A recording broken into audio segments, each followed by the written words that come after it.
of the vehicle. That is for sure.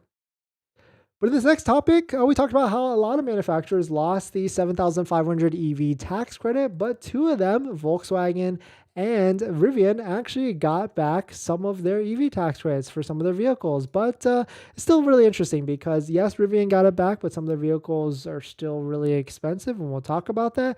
But Volkswagen got it back for their ID4, but we'll talk about it. But if you're just joining in, my name is Dennis. I love talking about Tesla hacking, as I like to call it, but basically just getting the best deal on a Tesla or really good financing. So definitely hit that subscribe if you're interested. And so let us take a look at this. So shout out to Inside EVs. Rivian R1T and R1S join EVs for now eligible for partial EV tax credit. So of course what this was a few days ago, the U.S. Treasury released guidelines and the IRS released guidelines on the EV tax rate, which is $7,500.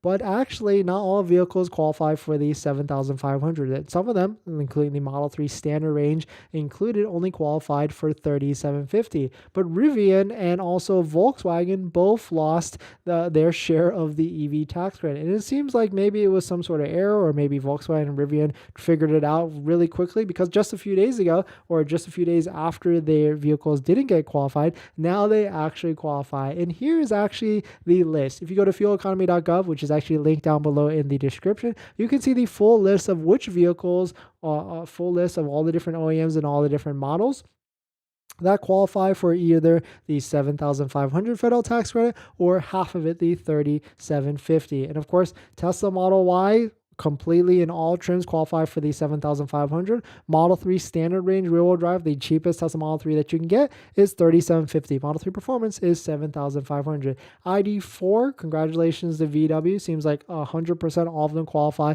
for the 7,500, and they all have an MSRP cap of $80,000. But Rivian gets a little bit shaky. So we've got the 2023 Rivian R1T and R1S. They both qualify for the 3,750, but they have a price cap of $80,000 for the MSRP. And so, of course, we went to go build one. We tried to buy one on the site.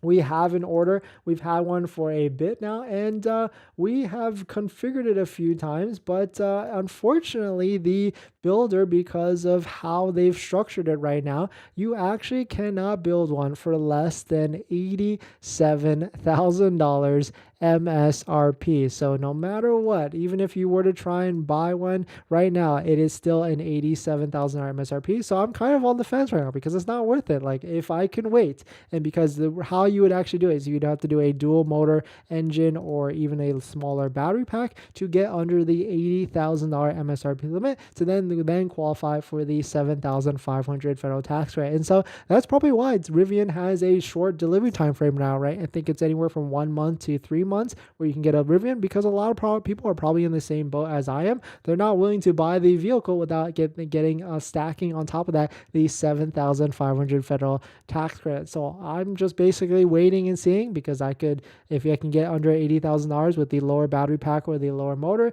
then I can add on top of that the 3,750 federal tax rate. And maybe by then, maybe it'll be 7,500 and all that. But I'm sitting and waiting. But congratulations to Rivian and Volkswagen for being able to get some of the portion of the EV tax credit back. But we're going to jump into our next topic. But before we do that, this video is actually sponsored by my Patreon link. Down below in the description is a Patreon link where you support the channel. So definitely check it out if you're interested.